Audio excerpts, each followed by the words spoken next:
Bonjour, ici Étienne, pour parler aujourd'hui du métabolisme de base, qui est le sujet le plus populaire en ce moment sur notre page de suggestions. Donc, si tu es une de mes lectrices, tu sais que tu peux voter pour les sujets qui t'intéressent et moi, je vais en parler dans les prochaines vidéos. Et en ce moment, c'est le sujet le plus populaire.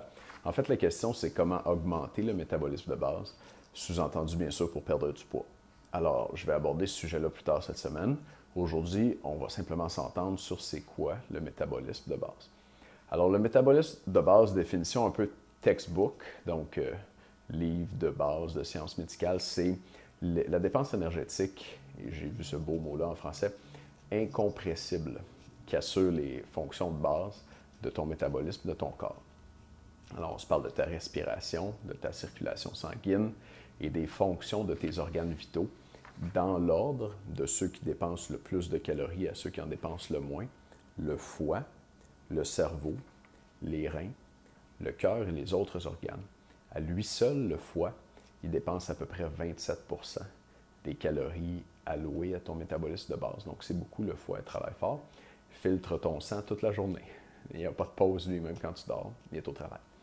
Et je n'ai pas nommé un autre, entre guillemets, organe ou un autre type de tissu très important dans le corps humain qui a une dépense, une part appréciable de la dépense énergétique du métabolisme de base. On se parle des muscles dans leur ensemble. Et selon mes sources, à prendre un peu avec des pincettes, je n'ai pas fait des recherches approfondies, mais selon mes sources, pour la masse musculaire d'une personne de taille moyenne, on se parlerait de 18 de ton métabolisme de base dans ta masse musculaire. Et ça, c'est important, c'est intéressant, et je vais y revenir un petit peu plus tard, aujourd'hui et cette semaine.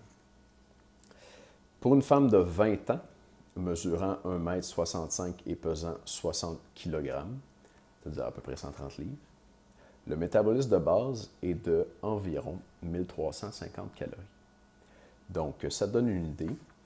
Et si tu te connais en calories, avec 1350, tu réalises que c'est le poste de dépense principal dans une journée pour une personne moyenne.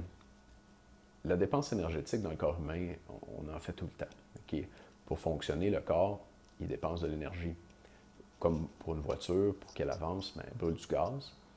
Le corps humain, pour fonctionner, pour avancer, brûle de l'énergie chimique, en fait, qu'on compte en calories. Dans une voiture, on va compter ça en litres. Et puis, si le prix monte, on le voit, c'est 1,20 le litre, 1,60 le litre. Mais si tu mets du super, ça coûte plus cher. Mais dans le corps humain, on ne calcule ça pas en litres, on calcule ça en calories. Et puis, on pourrait même calculer combien nous coûtent nos calories. Si tu manges du bio, tes calories te coûtent plus cher que si tu manges du pas bio. Donc, tu mets du super dans ton corps au lieu de mettre du régulier. Et donc, on brûle des calories toute la journée pour fonctionner. On en brûle dans un paquet d'affaires. Et ça a été regroupé en 3 catégories. La dépense énergétique, dans le fond, qu'on fait à tous les jours, ces calories-là qu'on brûle, on les brûle dans quoi? On les brûle dans le métabolisme de base, qui est le poste de dépense principal, comme je disais. On les brûle dans notre activité physique.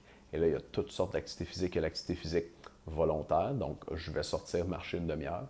Il y a l'activité physique quotidienne, du genre, je suis obligé de monter les escaliers pour me rendre au travail ou chez moi, c'est au 2e étage. Il y a l'activité physique spontanée, du type de celle que je suis en train de faire là, en parlant. C'est l'activité physique, ça, je bouge. C'est spontané. Je ne fais pas exprès, je ne pense pas, je ne suis pas obligé. C'est spontané, je bouge la tête. Là. Ça me coûte des calories. Pas tant que ça, mais quand tu l'additionnes pour ton 24 heures, tous les mouvements que tu vas faire, ce qu'on appelle en anglais le fidgeting, donc si tu es agité, tu es une personne agitée, tu as bu trop de café, tu bouges, ta dépense énergétique spontanée va augmenter. Ça fait partie de ta dépense allouée à l'activité physique, ça. Finalement, il y a un 3e poste de dépense énergétique et on l'appelle la thermogénèse alimentaire, c'est-à-dire toute l'énergie que tu vas dépenser pour digérer les aliments que tu manges. Parce que la digestion, ça fait dépenser beaucoup d'énergie.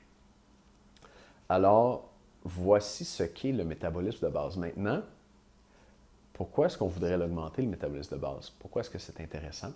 Eh bien, évidemment, si j'ai un métabolisme de base plus élevé, je vais brûler plus de calories sans avoir à manger moins, sans avoir à faire d'autres interventions, si on veut. à faire plus d'exercices, à manger moins, à changer autre chose.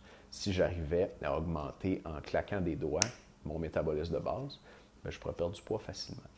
Et il y a plusieurs façons de le faire. Et ça va être le sujet de mes prochaines capsules cette semaine. Je peux peut-être te donner un avant-goût tout de suite. De quoi est-ce qu'on va parler? Je n'ai pas ça ici. Je vais te donner un avant-goût quand même. Il fait soleil. Rapidement, trois façons d'augmenter ton métabolisme de base. Bien sûr, par l'exercice, ça va être la façon principale. Deuxièmement, avec le froid. Donc ça, c'est une façon un peu plus expérimentale qui est moins prouvée, mais je vais t'en parler quand même parce que j'ai vu des résultats intéressants là-dessus. Et troisièmement, avec certains aliments ou certains produits naturels qui augmentent notre métabolisme de base. Il y en a un qui est bien connu, qui est peut-être la substance dont le plus de gens dépendent en Amérique du Nord. Et je vais donner la réponse à cette question-là. C'est quoi cette substance-là?